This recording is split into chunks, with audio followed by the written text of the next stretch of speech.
सबसे पहले अपने परम आराध्य परम पूज्य गुरु महाराज साहब आपके श्री चरणों में हमारा प्रणाम है। पूज्य गुरु माँ आपके भी श्री चरणों में हमारा प्रणाम है। सभा में उपस्थित इस दिव्य चेतना सत्संग के उपदेशक गण, पूज्य गुरुदेव के प्यारे भक्तगण, सभी को हमारा यथा योग्य नमन है, प्रेम है।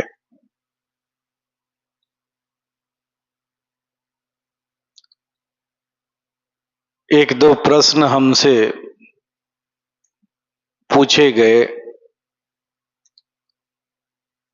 पहला प्रश्न है कि इस अध्यात्म विद्या के रास्ते में कहा जाता है कि सेवा की सबसे अहम भूमिका है। तो हम इस बात को जानना चाहते हैं कि सेवा साधना कब बनती है।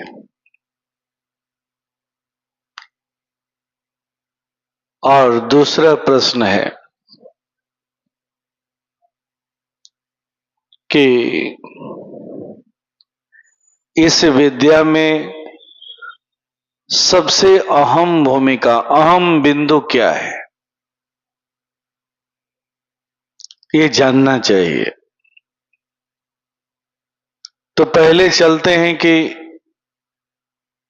इस विद्या में जो सबसे अहम बिंदु है वो क्या है, फिर हम बाद में सेवा पर बात करेंगे। कहते हैं कि दो प्रकार की विद्या होती है। एक विद्या है अपरा विद्या और दूसरी है परा विद्या। अपरा विद्या से संसार का ज्ञान होता है।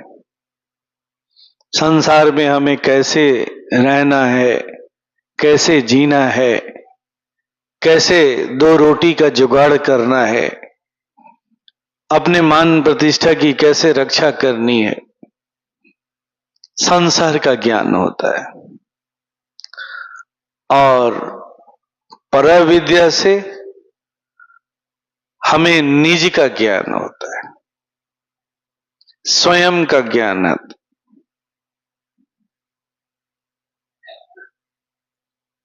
और ये जो सभा है, जिस सभा में हम बैठे हैं, ये सभा पराविद्या की सभा है।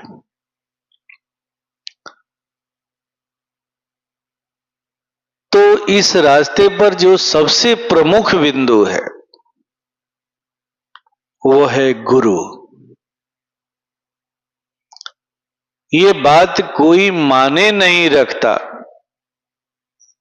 कि आपके अंदर में पात्रता है कि नहीं है, आप योग्य हैं कि नहीं है,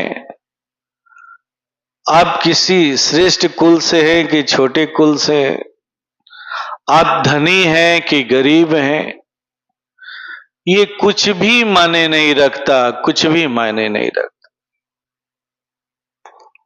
अगर यहां कुछ माने रखता है तो एकमात्र गुरु माने रखता है।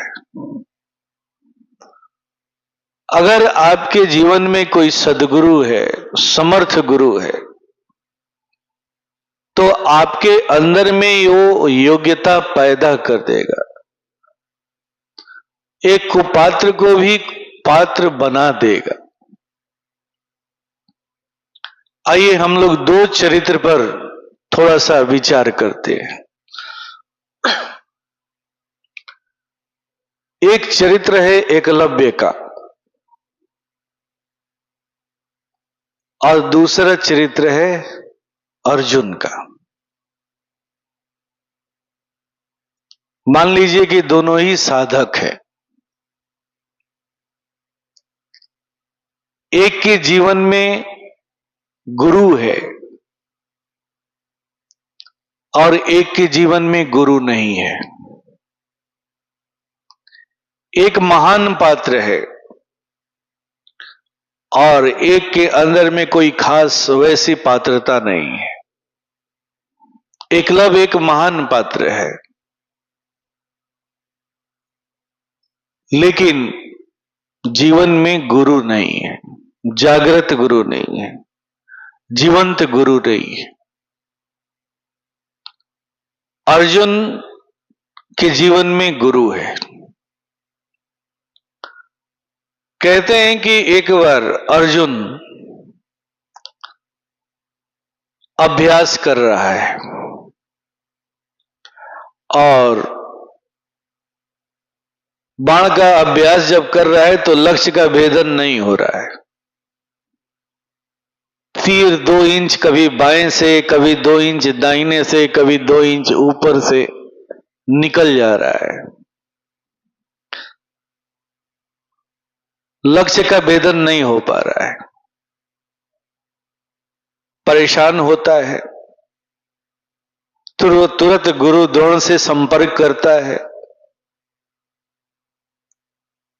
गुरु द्रोण बताते हैं कि तुम कहां भूल कर रहे हो। बताते हैं कि जब बाण छोड़ते हो तो उस समय बाएं पैर के ऊपर तुम्हारे पूरे शरीर का वजन चला जाता है। इसे थोड़ा कम करो। अपने पूरे शरीर का वजन बाएं पैर पर न जाने दो, थोड़ा सा कम करो। फिर अर्जुन उनके बताए अनुसार अभ्यास करता है और लक्ष्य को साधने लगता है। जब एकलव्य अभ्यास करता है तो उसके साथ भी ऐसा ही होता है। यही घटना घटती है। लक्ष्य का भेदन वो नहीं कर पा रहा है। अब जीवन में कोई जागृत गुरु नहीं है जिसे वो पूछ सके।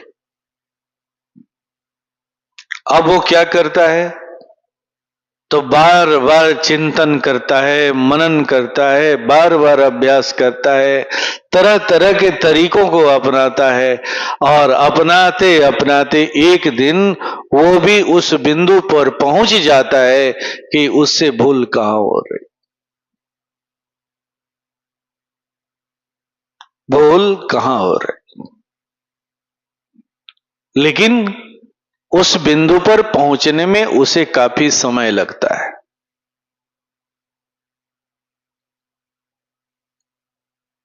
तो यही बात हमें समझना है।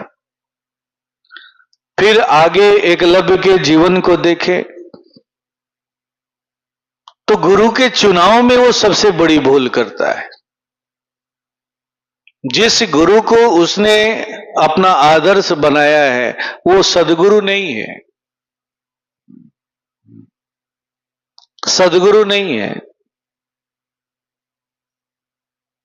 और यही कारण है कि वो उन्हें साध तो लेता है लेकिन उनके गुण और अवगुण दोनों उसके अंदर में उतरते। जब भी हम किसी चीज का बार बार चिंतन मनन करते हैं, चाहे वो गुरु ही क्यों ना हो, तो उसके सारे गुण और अवगुण दोनों हमारे अंदर में उतरते। केवल गुण ही नहीं उतरते हैं, अवगुण भी उतरते। इसीलिए कहा जाता है कि सबसे मुख्य बिंदु क्या है, तो गुरु का चुनाव। गुरु कैसा होना चाहिए, तो सदगुरु होना चाहिए, कृष्ण के समान होना चाहिए। यही लाभ अर्जुन को मिलता है। आगे चल करके यही लाभ अर्जुन को मिलता है। अर्जुन का मतलब ही होता है अर्जन करने वाला। वो पात्र जिसके अंदर में अर्जन करने की, कोई भी चीज को प्राप्त करने की लालसा है, और इस लालसा के लिए वो कहीं भी झुकने के लिए तैयार है। बार बार वो सदगुरु के शरण में जाता है, झुकता है, पूछता है, समाधान करता है और फिर लक्ष्य को साधता है। बार बार झुकता है, चाहे पूरा युद्ध आप देख ले, न जाने वो कितनी बार फंसता है और हर बार उसे भगवान कृष्ण की सहायता मिलती है और उनके बताए रास्ते पर चलता है और फिर वो भावजाल से बाहर निकल जाता है और आगे बढ़ जाता है। यही है अर्जुन, यही है अर्जुन। तो हमारे कहने का मतलब है कि एक साधक को क्या होना चाहिए? एकलव्य होना चाहिए या अर्जुन होना चाहिए? ठीक है, एकलव्य ने एक बहुत अच्छा काम किया, गुरु दक्षिणा के रूप में अंगूठा दे दिया, उसकी यश और कीर्ति फैल गई। लेकिन उसके आगे की भी कुछ चर्चाएं लोग नहीं करते हैं, भूल जाते हैं। उसकी आगे की कहानी यही है कि आगे चल करके वो एक आतताई का संगति करता है और भगवान कृष्ण के साथ युद्ध करते हुए मारा जाता है। वो भगवान कृष्ण के साथ युद्ध करते हुए मारा जाता है। तो ये बात बताती है कि अगर एक क्षण के लिए हमारे जीवन में अच्छाई आई, कुछ क्षण के लिए हमने अच्छा कोई निर्णय लिया, इसका मतलब नहीं है कि वही पर्याप्त है। वो अच्छाई की निरंतरता हमारे जीवन में अंत तक बनी रहनी चाहिए। और ये तभी होगा जब आपके जीवन में सद्गुरु होगा। वो सद्गुरु कभी भी आपको फिसलने नहीं देगा। यही अर्जुन की खूबसूरती है। अर्जुन के चरित्र की जो खासियत है वो यही है कि हर चीज में वो फंसता है और बार बार गुरु की सहायता लेता है और गुरु उसे वहां से बाहर निकालते हैं।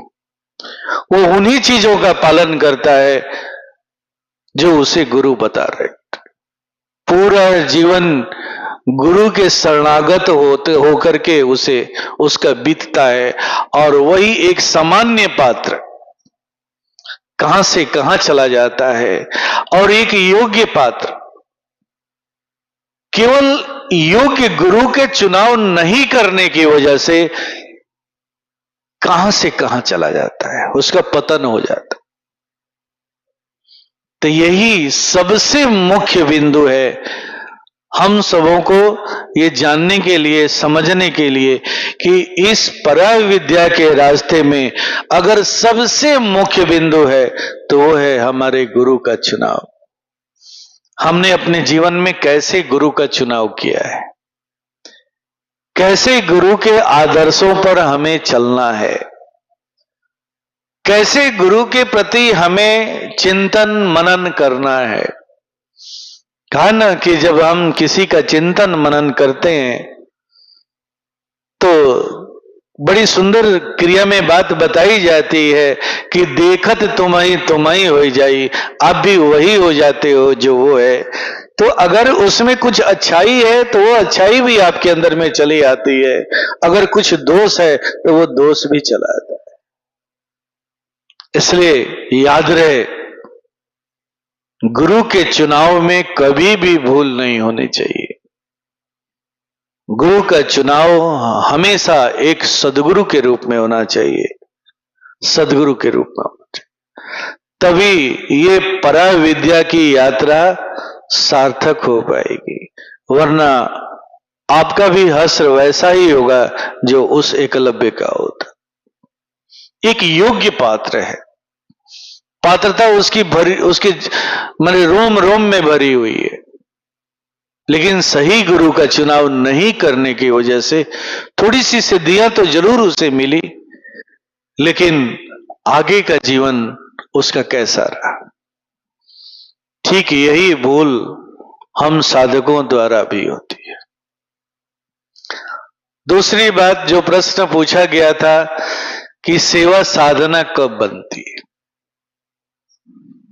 ये सत्य है कि इस पराव विद्या के रास्ते में सेवा की अहम भूमिका है।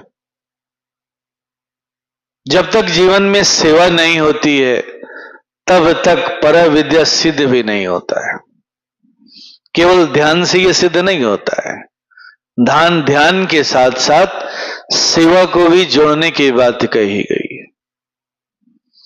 लेकिन वही सेवा साधना बनती है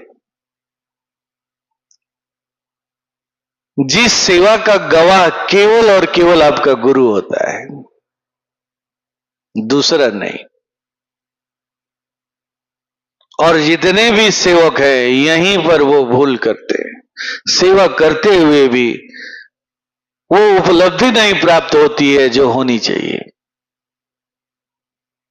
क्योंकि हम सेवा कम गवाह ज्यादा इकट्ठा करने लगते हैं। सेवा कम गवाह ज्यादा इकट्ठा करने लगते हैं। हमने ये काम कर दिया, हमने वो काम कर दिया, मैं ये करता हूं, मैं वो करता हूं। ऐसा नहीं है कि इससे लाभ नहीं मिलता है, लाभ मिलता है। आपकी यश और कीर्ति बढ़ती है। कल 10 लोग जान रहे थे, आज 1000 लोग जानते हैं। आपको मान सम्मान मिलता है। सेवा जो किया उसका रिटर्न तो आपको मिल गया, आपके यश और आपके कीर्ति के रूप। लेकिन पराव विद्या सध नहीं पाया, सध नहीं पाया। वो सेवा साधना नहीं बन पाई। तो ध्यान रहे, वही सेवा साधना बनती है जिसका गवाह केवल और केवल परमात्मा होता है, आपका गुरु होता है। परम पूज्य गुरु महाराज साहब के जीवन को आप देखिए। मुझे याद है, मेरा कमरा उनके कमरे के ठीक नीचे है। कभी रात को 2 बजे नींद टूटती तो सुनता कि वो अपने ऊपर कमरे में किसी को मध्य रात्रि में 2 बजे, 3 बजे या 12 बजे रात्रि को हीलिंग कर रहे हैं। वो हीलिंग करते थे तो एक मंत्र का उच्चारण करते थे। मंत्र यहां बोलना उचित नहीं है। और वो हीलिंग करते थे। कई बार वो आवाज मुझे नीचे सुनाई देती थी। चूंकि मैं जाग गया इसलिए सुन लिया, इसलिए जान लिया कि पूज्य गुरुदेव आज कुछ कर रहे हैं। इस तरह से न जाने दिन में कितनी बार कितने लोगों की वो सहायता करते थे, लेकिन आज तक कोई जान नहीं सका कि उन्होंने कब, किस समय और किसको सहायता की। पूरा जीवन एक सेवक के भांति उन्होंने बिताया, सेवक के भांति बिताया। लेकिन उनकी सेवा को कोई जान नहीं सका, कोई समझ नहीं सका। केवल अगर जानता होगा तो वही जानता होगा जिनकी वो आराधना किया करते थे, जिनसे कुछ वो मांगते होंगे, जिनकी वो सहायता लेते होंगे। यही बात मैं कहना चाह रहा हूं। उस साधक को जिसने प्रश्न पूछा है, यही बात मैं आपको बताना चाहता हूं कि वही सेवा साधना बनती है जो सेवा का गवाह केवल आपका गुरु है, परमात्मा है। अगर इससे हट करके आप किसी को गवाह बनाना चाहते हैं तो वो सेवा यश और कीर्ति में बदल जाती है। सेवा का फल तो मिलता है, लेकिन वो यश और कीर्ति में मिलता है, कीर्ति के रूप में मिलता है। पराविद्या सध नहीं पाती, पराविद्या सध नहीं पाती। तो अगर पराविद्या को साधना चाहते तो सबसे मुख्य बिंदु है एक सदगुरु का चुनाव, एक सदगुरु पर हमेशा केंद्रित रहना, और दूसरा है जो दूसरा मुख्य बिंदु है सेवा। हमारी सेवा कैसी हो, तो हमारी सेवा का गवाह केवल हमारा गुरु हो और कोई नहीं। यही संदेश परम पूज्य गुरु महाराज साहब ने दिया।